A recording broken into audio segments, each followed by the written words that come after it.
This is IA Forward, your playbook for success as an independent insurance agent. Here to help you knock it out of the ballpark are your hosts, Shane Tatum and Tonya Lead. Welcome to IA Forward. So let's talk about hiring and how we do that. I think a lot of times when it comes time to hire a new employee at our agency, maybe we've been a solopreneur and we're at that point where we're about to throw ourselves off a cliff, or we're starting an agency and we want to start out having help. I think a lot of times we go about doing this maybe in a way that makes it more difficult than it should be. There's a couple of things. Let me preface this with first, Mr. or Mrs. Agent, know what your need is. Who you are also needs to be determined so that you know which direction to go. But let's just say, for the sake of our conversation, that the majority of us entrepreneurial agents are salespeople. The majority of us are successful because we are salespeople first. We are the rainmakers. And most of the time,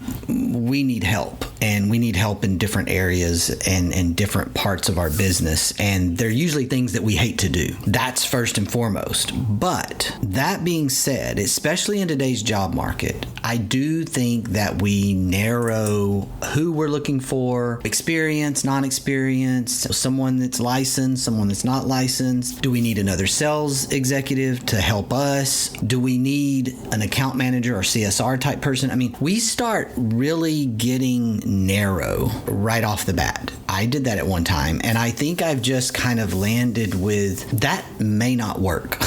You may have to find the right person, the right culture fit, the right long-term opportunity candidate first, and then figure out how and where you can slot them into the appropriate role. This weekend, my husband and I went to the boat show over in Mobile because, boat is my husband's word for 2023. And I was absolutely fascinated by this. In fact, I really wanted to walk around and take pictures because there were probably, I would say, 20 different insurance booths set up there that had 2 to 3 people in their booths. And at every single one of these booths, no one ever looked up. Everyone was on their phone. And truthfully, looking at the entire boat show, I would say 95% of the people that were there in booths and selling boats were that way. But I was just absolutely fascinated that these are the people that you've spent a ton of money. The Mobile Boat Show is huge, and you've spent a ton of money to have your people there, and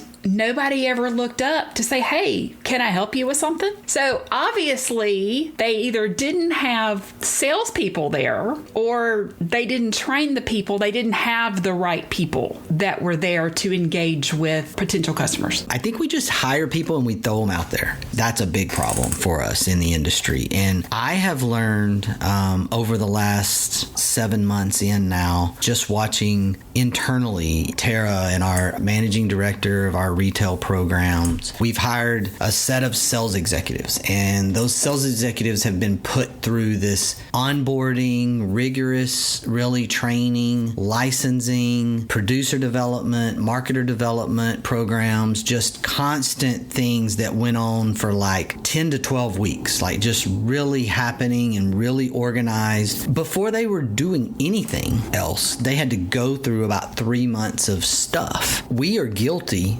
historically of not doing that. And kudos to our people for saying, hey, I don't want to hire new people that were trained necessarily the way we were trained. The way we were trained was, oh, here's the job, get your license, good luck. Here's some procedures, maybe. And, oh, you can't do it that way. You got to do it this way. And you're sort of this chaotic, all over the place kind of process. And we learned the hard way. And we started a program of hiring sales executives and training them the right way. And I would say whoever has hired those folks to go work those trade shows, were they educated on the process? Do they even know how to work a show? I mean, that is not just throw some people in a booth stuff. I mean, it is boring. if you let it be boring, or it is exciting if you know what you're doing. I've worked trade shows. I'm the annoying guy that's going to walk out in the aisle and say hello and make a comment or a joke. I'm going to get their attention. Those folks that are working the booth, were they even put through any training, or were they just told you got to work a rotation at the boat show this weekend, which is probably what the case was, and probably why you got head down staring at your phone the entire time. And this was captive and independent. I mean, this was both, so I don't want to call one out over the other. It was across the gamut. I found it absolutely fascinating. And Daniel's like, you cannot go around taking pictures. And I'm like, no, like, this is a thing. But back to hiring. This is bad. Back to hiring. Let's get back to that. And one of the things that I think that we do so differently and that we have helped our agents start to do is hiring a person more than a position. And I think that most agents go into this because they know who they are, and they either say, I want to hire somebody who is exactly like me, which is the last thing that you should do, or they go in and they say, I want to hire somebody who can do all of the things that I don't do well. You kind of have more of a view of, I'm going to find the person that fits the culture. I'm going to find the personality. I'm going to find the knowledge, and then we'll figure out where they need to go. There's a lot of just failure and trial and error that's kind of led us to this point. Now, we have hired, even recently in the last year, a licensed, experienced account manager that came from another agency. But in this hiring market,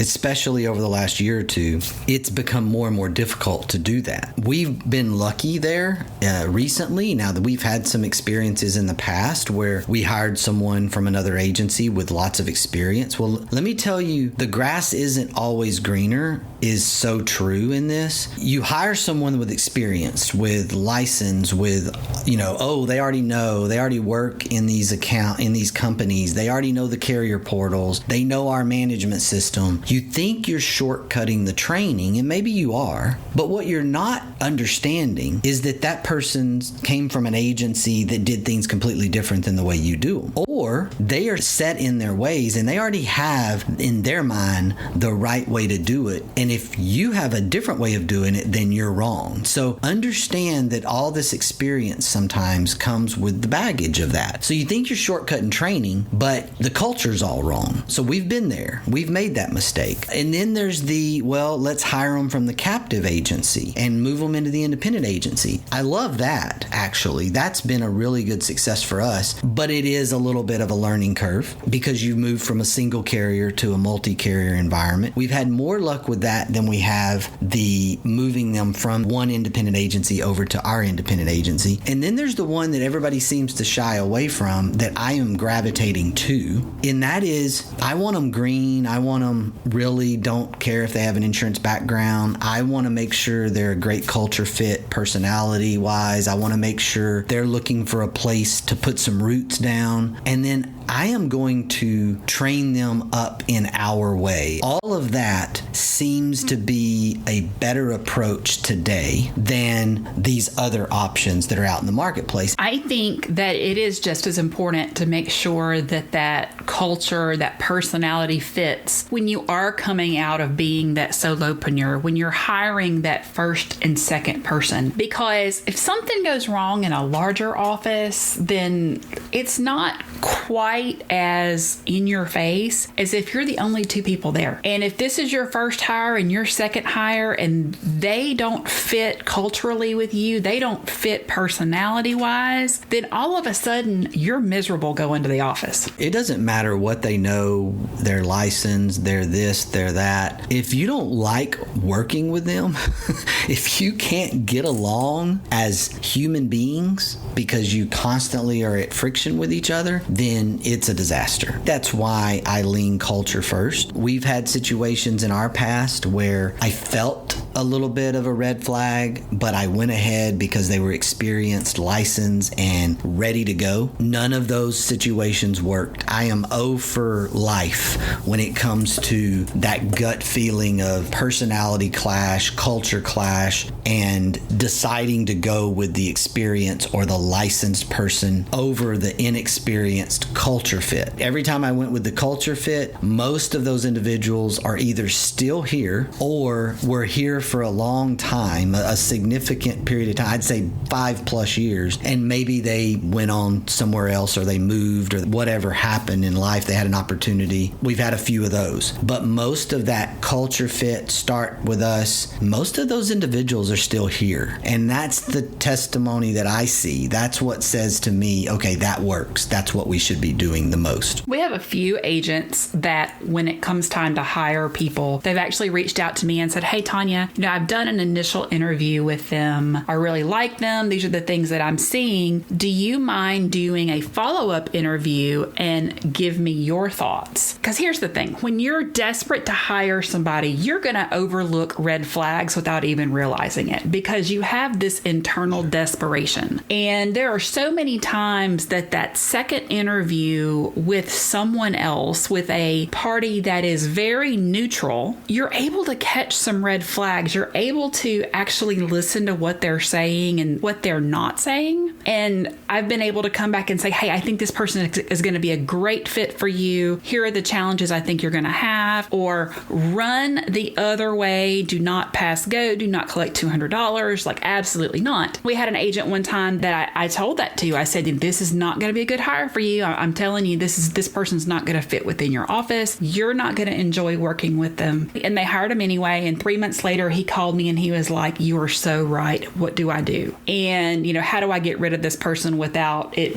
becoming a mass challenge? But ultimately, I think having some kind of outside perspective on the candidate, I think will really help you. I love that. You got to make sure that person understands your culture, number one, and make sure that y'all are aligned. Hopefully that's the person that you ask for help with. We use a company called Zero Risk HR to run our candidates through a testing process. To me, the questions are not over the top. It's very insightful, and they actually give you interview questions as a guide process. So if you start your candidate pre-interview, they'll actually give you interviewing questions based on the personality traits in the background. I've gone against the zero risk profile a couple of times successfully because I had a really strong gut and I knew the candidate for a long period of time. That's something that I don't recommend. I don't recommend going against those profiles too many times, but I also don't recommend going against your gut. So when you have a really strong gut feeling, that's important to go with as well. My gut has always been right.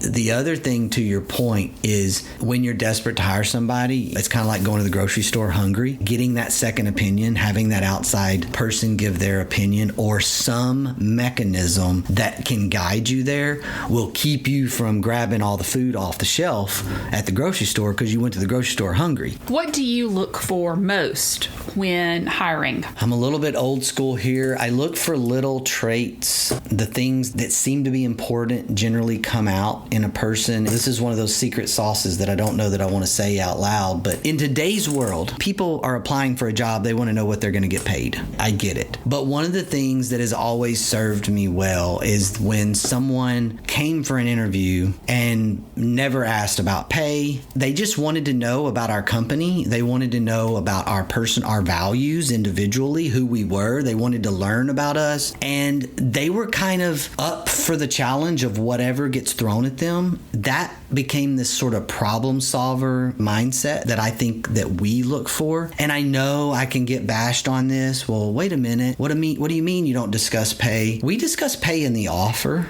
but we don't discuss pay in the interview. And when someone brings that up, to me, it's kind of like the customer that you're basically just giving a quote to on price. Like, okay, it just feels wrong to me. I know I was raised in a different generation, and maybe that's the Gen Xer in me coming out. But that's one of those things that I look for little turn-off negatives that tells me right away they're not going to be great culture fits for us. And that's hard. In a me society, society. And when the rest of the world is saying, come work here and make six figures and come work here and do this, and because Indeed and Monster and all those places have all these insurance sales executive, 40,000 to 120 plus. Well, it's so freaking misleading.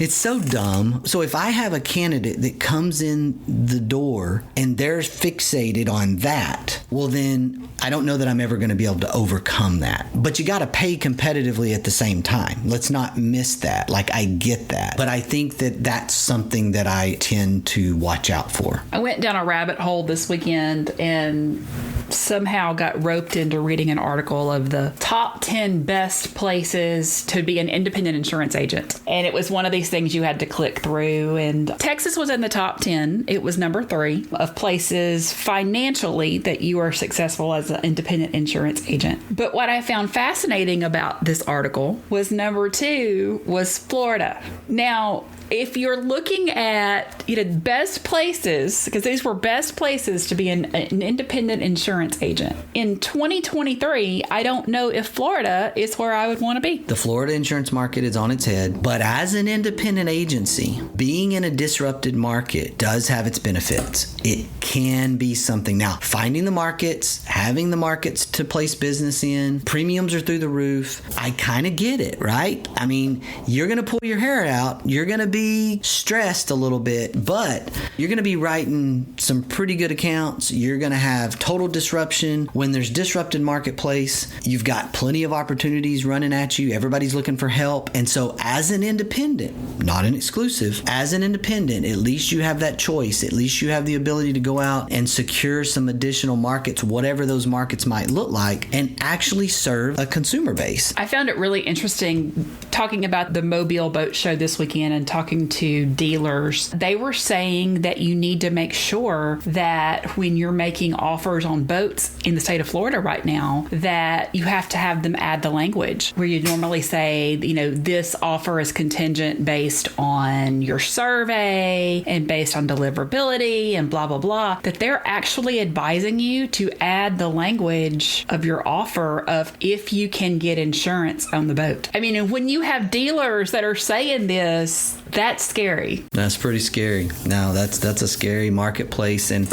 look, I'm not a Florida insurance expert. I don't know the market, just what I see on LinkedIn or read different articles. I know it's a trying time there, as well as California. Florida has just got a total, just crazy litigation environment, total price, market access, capacity environment. The reinsurance marketplace is crazy right now. We're seeing some things happen in the reinsurance marketplace that's just I haven't seen. And I'm 27 years in and I have not seen a reinsurance market look like what we have right now. So I think there's a lot of things there.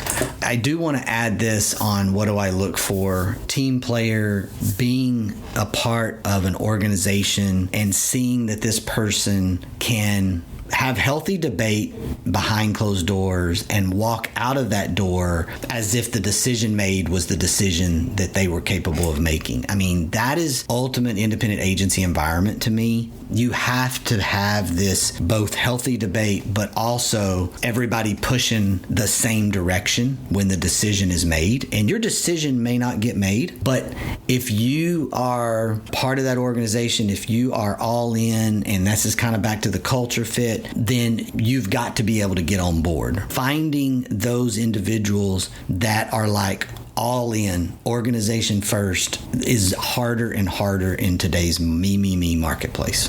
It just is. And that's one of the things that you've been masterful about doing, is putting together a strategic team that I think cares more about protecting the brand than you do. I get told that sometimes. That might hurt our brand. And I'm like, yeah, we're going to do this. And they literally, you're right. Maybe everyone on our leadership team, for that matter, at some point or another has cautioned me with, hey, I think that hurts our brand. Sometimes I was right, and we did it anyway. And sometimes I made a decision and I was wrong, and we had to backtrack on that, or we had to change and go directions. But it is wonderful to be surrounded by people who almost care more about your company than you do. Where do you think are the best places to hire from? Asking for referrals from people you know, from your existing staff if you already have employees. I know that our solopreneurs won't have that option. But even if you just have one employee, hey, do you know anyone? I mean, we've almost exclusively gone that route at this point. People do not want to work with a problem child. So if you have employees, you leverage that. Outside of that, I think it's friends, family. Do you know anybody? I'm just a big advocate of that. I'm not huge on ads or the job hunting websites.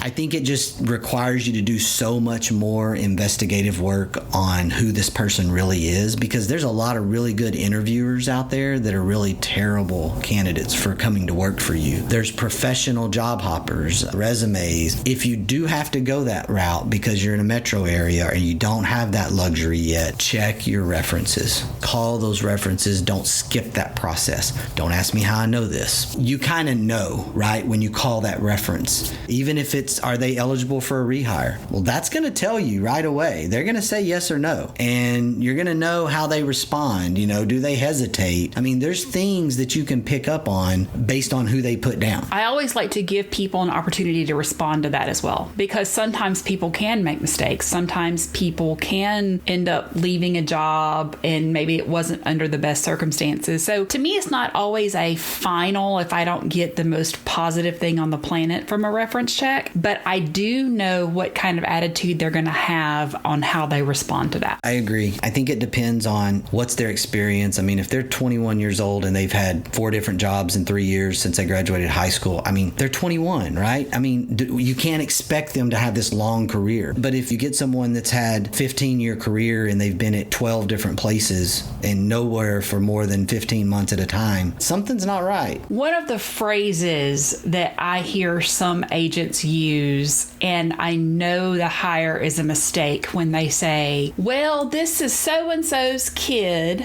and I don't have to pay him a lot and they know a lot about social media and I want to give them a chance. Probably not going to work. That just starts out wrong. I don't have to pay them very much. Man, you get what you pay for. This is just one of those things, again, that I've learned through experience and through life, is you do get what you pay for in so many different areas. For me, it just doesn't feel good to go at it with this approach of we don't have to pay them very much. What does that say about any longevity potential? Hire a virtual assistant. If that's how you feel, hire a virtual assistant. But if you're going to hire someone to come into your office or work with you domestically, licensed personnel, then that's their livelihood. Who we are as an industry and agency owners needs to come out there, and we need to think about these people as our extended family. That's the way I think about it. And maybe that's too unique. Maybe people don't think like that, but I just feel like that's extremely important. We're hiring a high school graduate at the end of May, 1st of June. We don't have a specific position ready for them. Something that we've been talking about doing for several years, and we're finally going to be there and going to be able to do it. And we're going to hire them with this intent of come learn the insurance trade from us. We're going to get them licensed. We're going to teach them. And hopefully we're going to put them into an insurance career. And these are individuals that have decided, you know what, I don't think college is for me. I'm looking for a trade. They're pretty good students in high school, and we're going to narrow those candidates down and kind of make it a really exciting thing to win this job, so to speak. And we hope to eventually be able to hire more than one of them at a time, but we're going to start with hiring one. And here's the thing. We're not paying them minimum wage when they start. We're paying them a really nice wage, and we're going to show them that insurance is a trade and you can have a really good career because we have several examples within our organization, leadership team, as a matter of fact, who actually started their insurance career a year or two out of high school because they really got into college and weren't sure this is what they wanted to do. And then, you know, insurance, it's the black hole, right? Once you're in, you're kind of stuck. They got licensed and they've just stayed. They just stayed in the industry. We were fortunate enough to keep them. Now they're on our leadership team and they make a really good living, and they are 25-year veterans of the industry today. And so we want to emulate that by seeing seeing if we can replicate the process and do it intentionally. That starts out 100% about culture fit, because we could send this person through a year of licensing, insurance trade, training, and lose them to a carrier or lose them to another agency. And my dad had a saying way back that I've held on to. You can hire people and not train them and they stay, or you can hire people, train them, and they leave. Which is better? An untrained,